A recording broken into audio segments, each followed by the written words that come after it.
Bonsoir à tous, surtout mes compatriotes congolais. Je suis Monsieur Baloumé Kaveboa, citoyen de la République démocratique du Congo. Je fais cette vidéo depuis Kinshasa.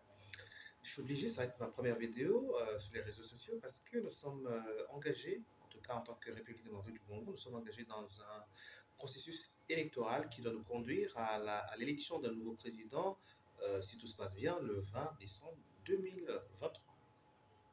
Voilà. Ça va être donc on va dire, le quatrième rendez-vous électoral auquel je vais devoir participer. Le premier, j'y ai participé en 2000, en 2006, le deuxième en 2011, et puis en 2018, et voilà, ça va être le quatrième. Mais pourquoi je fais cette vidéo? Parce que, voilà, on va dire, l'occasion fait le larron. Voilà. euh, je constatais que toutes les fois que mon pays est engagé dans une phase électorale comme celle-ci, je constate qu'il y a une espèce de montée de la division entre les régions du pays. En 2006, on parlait des clivages Est-Ouest. Cela se répétait également en 2011, d'accord. Et puis aujourd'hui, on sent comme si il y a une espèce de division, parce qu'il y a des compatriotes qui pensent que voilà, le président qui est au pouvoir est le leur et qu'ils ont tout à faire pour le maintenir au pouvoir. Et d'autres peut-être qui pensent qu'il faut qu'il parte. Alors, dans quel camp moi je me situe? Je veux dire, je ne me situe ni dans l'un ni dans l'autre camp. Moi, je fais de la Kabylie, de Congolais conscients. En d'autres termes, je considère que tous ceux qui essayent de se rallier du côté du président actuel au motif qu'il serait de leur région d'origine, ou ceux qui pensent que, comme il n'est pas de leur région d'origine et qu'il n'est pas peut-être le bon président, je me range ni dans l'un ni dans l'autre camp. Je me range plutôt du côté de la République démocratique du Congo. La République démocratique du Congo, selon ma conception, c'est 145 territoires, d'accord, 450 tribus, c'est 26 provinces. Comme le dit l'hymne national de notre pays, nous sommes unis par le sort, unis dans le fort. Et nous n'avons pas choisi d'être issus d'une province ou de l'autre. Nous n'avons pas choisi d'être issus d'une tribu ou de l'autre. Donc, si nous décidons aujourd'hui de nous accrocher à des tribus, à des provinces, et ainsi de suite, de mon point de vue, c'est de l'idiotie. Cela ne veut pas dire que moi je ne suis pas fier de ma tribu ou de ma province. Je suis fier de ma tribu, je suis fier de ma province. Mais la tribu, ce n'est pas le tribalisme. D'accord? Ça, c'est mon point de vue. Donc, c'est une façon de dire à tous les Congolais, s'il vous plaît, mes chers compatriotes, nous devons faire cet effort d'éviter le tribalisme. Parce que nous n'avons pas, personne d'entre nous n'a choisi sa tribu. Personne d'entre nous n'a choisi sa famille. C'est l'être suprême qui a fait les choses comme il a voulu. Alors, aujourd'hui, le monde, les enjeux mondiaux, les enjeux mondiaux nous obligent, nous condamnent à connaître ou comprendre le Congo à partir du monde.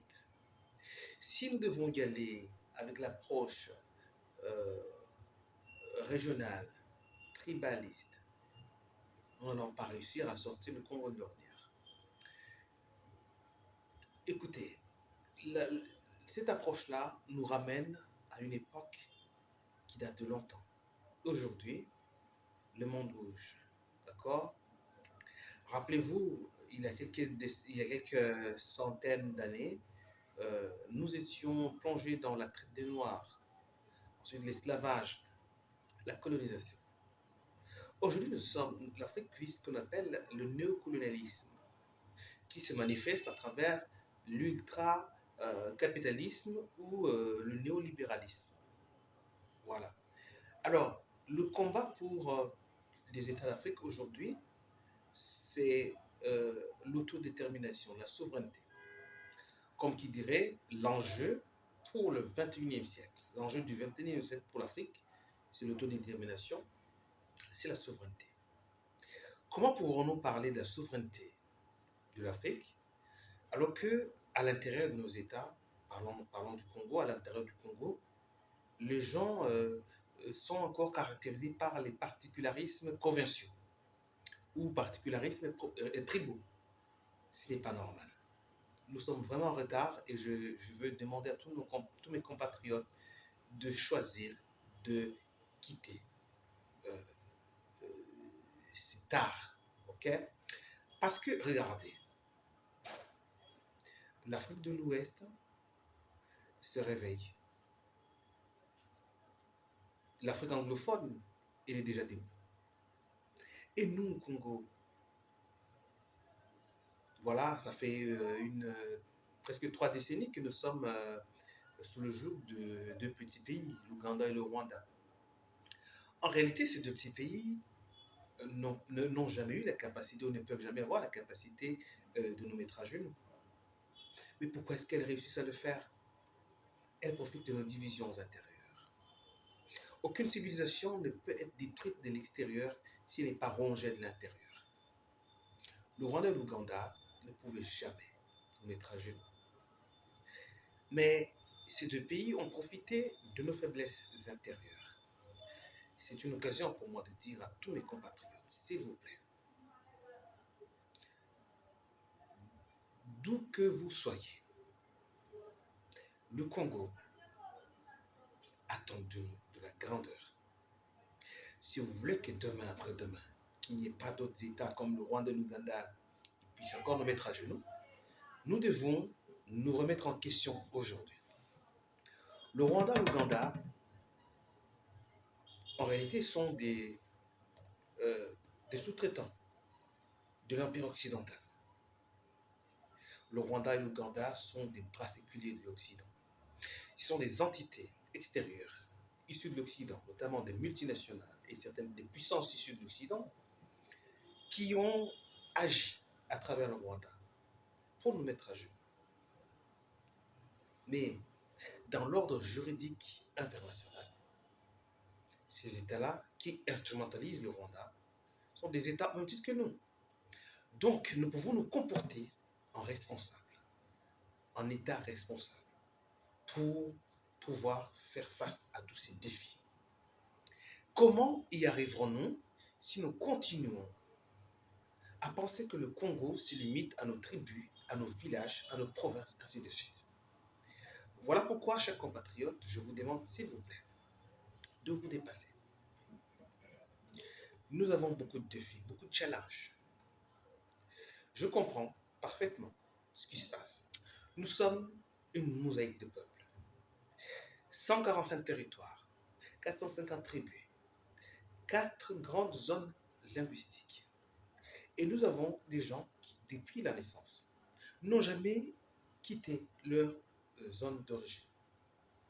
Et qui, du coup, lorsqu'ils voient un compatriote venant d'une autre zone linguistique, trouvent qu'il est étrange, culturellement. D'accord? Excusez-moi.